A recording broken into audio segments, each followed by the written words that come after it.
He's the executive director of the Reese's Senior Bowl.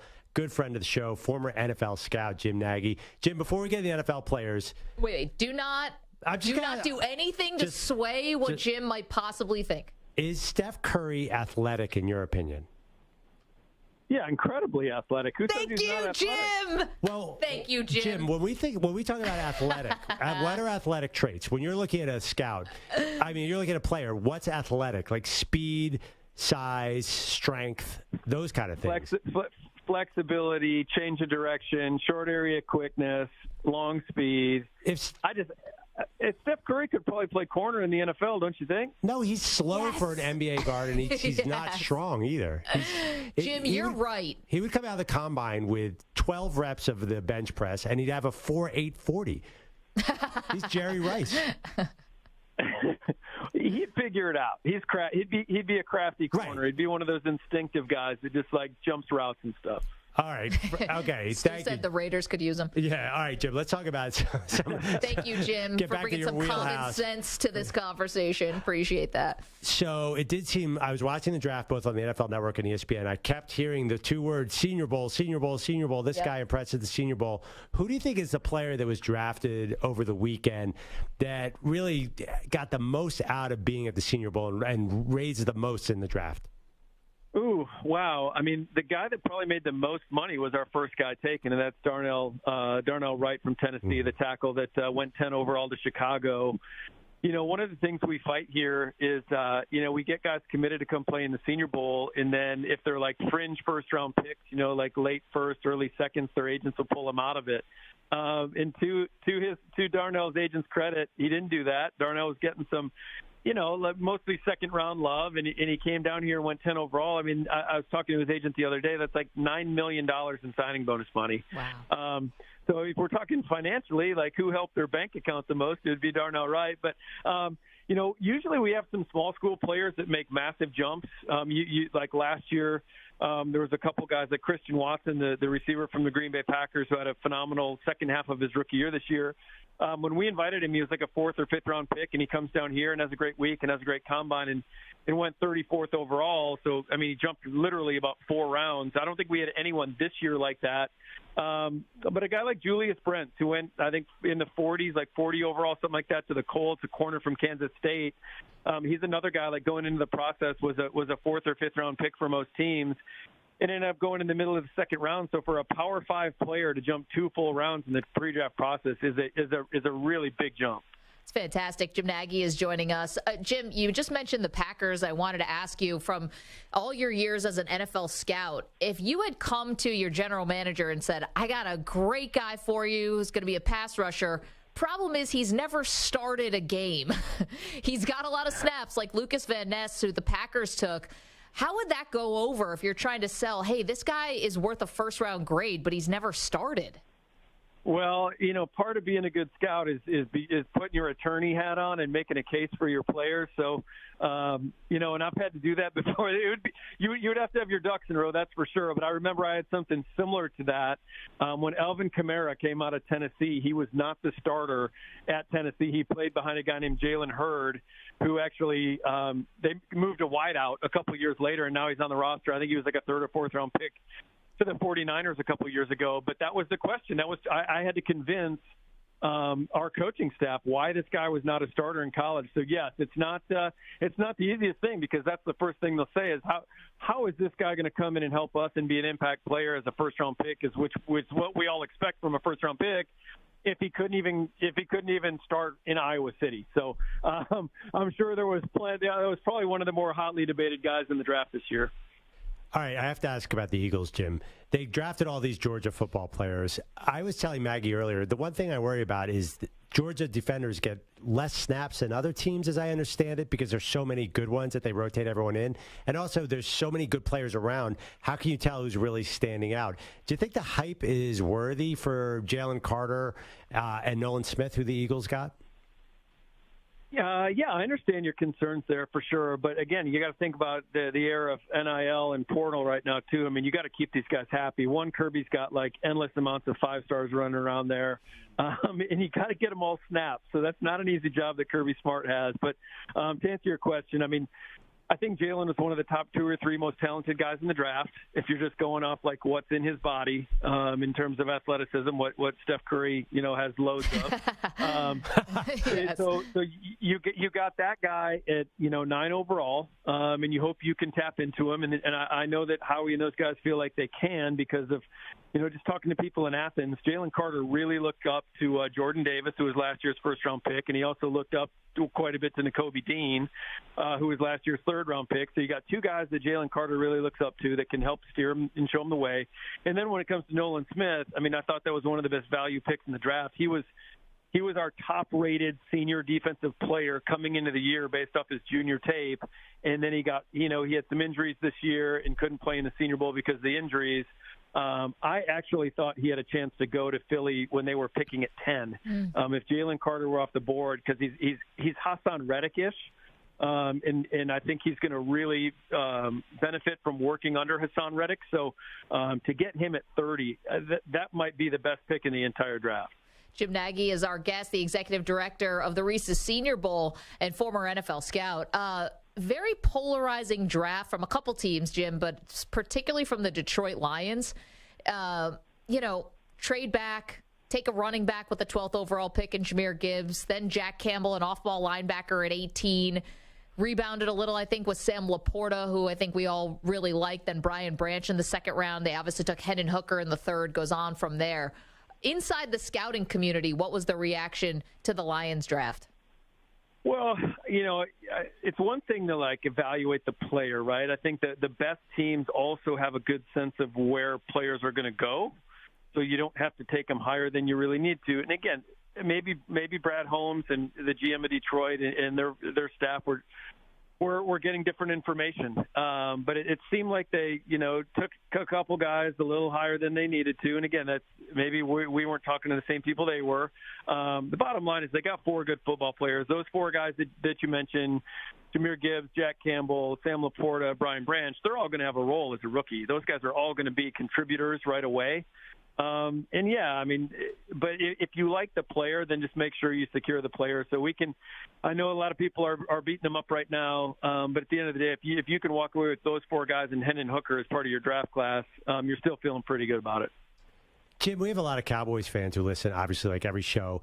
There was one guy they picked in the third round, DeMarvion Overshawn out of Texas. I think it was Riddick was going to jump off the set and just celebrate.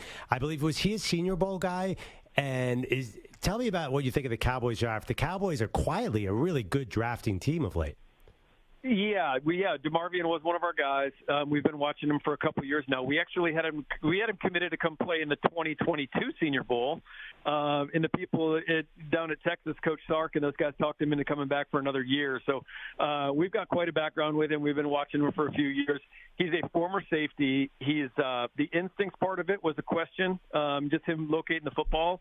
That's gotten better and better the last couple of years, as you would expect, the more he's played closer to the line of scrimmage.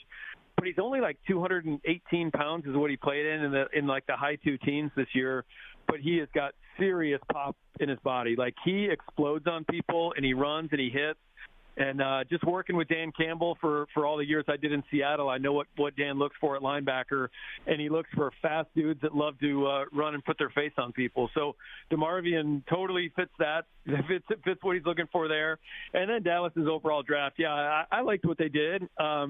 And again, there's no way you can avoid them taking Deuce Vaughn. Chris Vaughn. Everyone's seen the video by now. Yeah. His dad, Chris Vaughn, is a friend of mine. He scouts on their scouting in their scouting staff.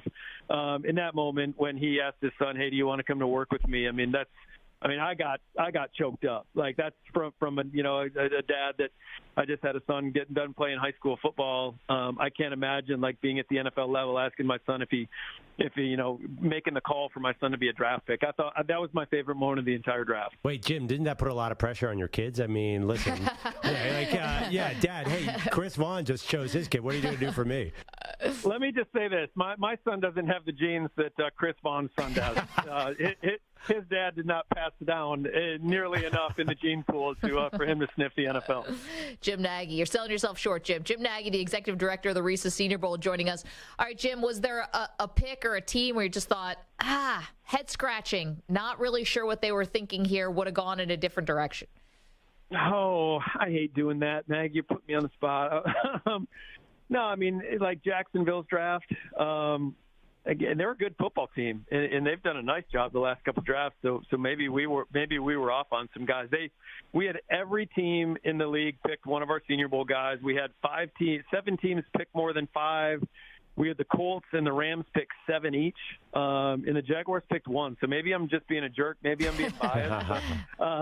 They were the only team that picked one of our guys, but no, they've done a good job. They did a good job last year, and that's why the team bounced back so quick. But no, mostly, I mean, the teams that really stood out, I mean, you brought up the Eagles, Andrew. I mean, I thought they did a really nice job. I thought Pittsburgh had a great draft. I thought Seattle knocked it out of the park for the second straight year. I thought a bunch of teams did a really nice job. Wait, Jim, sorry, stop on Pittsburgh for a second. What'd you love about the draft? They for a regime change, Kevin Colbert was their GM for a long time, and now they're transitioning to Omar Khan. And sometimes that can be difficult when, in a new role. And they just pick good football players. And again, maybe my second favorite pick of the day behind the Deuce Vaughn pick was the Joey Porter Jr. pick. Yep. And again, I think we all knew that was going to happen at the start of day 2, but it's still cool to see kind of that legacy pick. But no, they just stuck to the Steelers' plan, and they do it every year. They just take good football players. They don't overcomplicate it. And it was just cool to see a new GM in place. Saw that Omar sitting in that big chair for the first time did a really nice job. All right, Jim, you got to help me out, and I know you can. Thursday night, Maggie is in a state of panic because she's a diehard Buffalo Bills fan, and they did not go defense. But I think they got a star in tight end Dalton Kincaid. What do you think? Yeah, so Dalton's a guy that we had Dalton committed to come to the Senior Bowl. I got the unfortunate phone call in January that he wasn't going to be able to come. And this was kind of touch and go with the agents. I knew about it, so they didn't spring anything new on me. He broke his back against Colorado. He had a broken back. Big deal. A little bit of a medical thing. Yeah. And he stayed in the game and played. I'll say this, and again, a lot of people had the same takeaway with Dalton Kincaid. That game he had against USC when he had the 16 or 17 catches was maybe the best tight end tape I've ever seen for like an individual game. He is if that back's all right, I mean, this guy's going to be really a dynamic player in the passing game for him. Gives him a true mismatch. We've been on him for a couple of years. He's another guy that was eligible a couple of years ago to us. And really a cool story. The guy was a wide receiver at the University of San Diego, where they don't even give scholarships, and then transfers to Utah and makes himself a tight end, and now makes himself a first-round pick. So might have the best hands of anyone in the draft, wide receiver or tight end. I mean, he can really, really catch it. So I like that pick. I mean, him and Dawson Knox at tight end. I mean, that's a nice pair. All right, you made me feel a little better. I'm still not sold. Yeah, I'm still not sold. It's to take a tight end 2 with your first-round draft when you just gave your tight end $1 $30 million. But I digress. Last one for me, Jim. Listen, no one's going to say it publicly because he's a legend in the game, and who would we be to question him? But Belichick going kicker in the 4th round and punter in the 6th? What's going on there? Well, he came down to Mobile and saw those guys work together. I mean, you had the punter was the holder for the kicker, so they have instant chemistry on their PAT field goal unit. So you've got that going for you.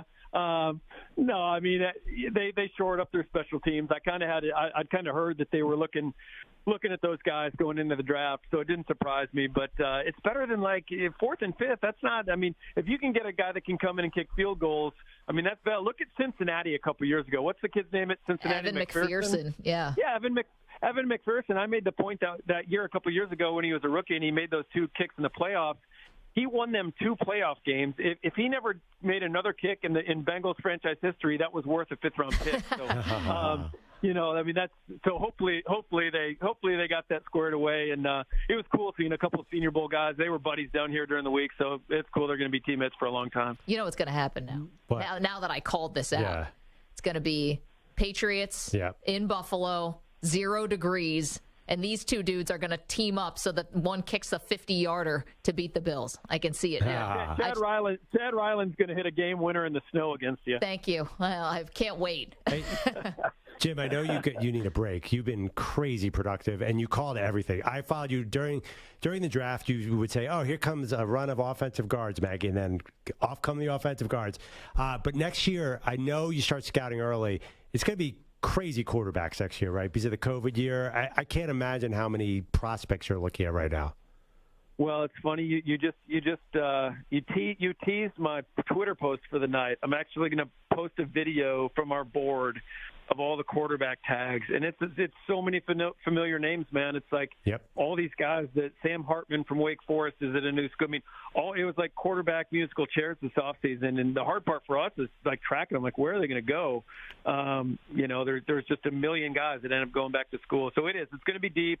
Everyone's talking about Drake May from North Carolina and Caleb Williams from USC up at the top. And Bo Nix is a guy at Oregon we really like. But, man, the rest of it, and to see them all in these new places and new offenses, it's going to be a crazy quarterback year. 8 quarterbacks, Jim? Is there a limit, or is there no definition of how many you could have? We've had as many as 8. And the only blowback there is from the teams. They don't feel like they get to see our guys take enough reps when there's 8. So I don't know. But if 8 deserve it, and we think 8 are going to get drafted, we'll invite 8. If it's less than that, we'll go less. But yeah, that's the only pushback we get is these guys don't get enough throws in if we have 8. Looking forward to Sam Hartman going to this small little school you may have heard of, Notre Dame. Jim, can't tell you how much we appreciate this. We always love it when we can get your insight on things. Hopefully get a little downtime here. We'll talk to you soon. All right, guys. Thanks for having me on. It was great. Appreciate it. And also backing me up, Steph Curry, athletic.